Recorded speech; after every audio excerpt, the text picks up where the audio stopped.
Hello, today I'm in Mitsubishi Outlander. In this video I'll show you how to adjust map layout. At the beginning, take a look at the screen display and go to Info. Enter Settings and go to Navigation Settings. Enter Map Options and here you can change 3D Map Display, UI Icons on Map, 3D Scroll Mode, 2-screen scroll mode, day and night color, map color, character size, motorway simplified map automatic display, current street name, address book name, lane information, route tracking, search route, AV icon, mobile phone icon, speed indicator,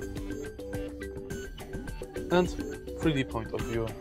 If you find this video helpful, please leave like, comment and subscribe.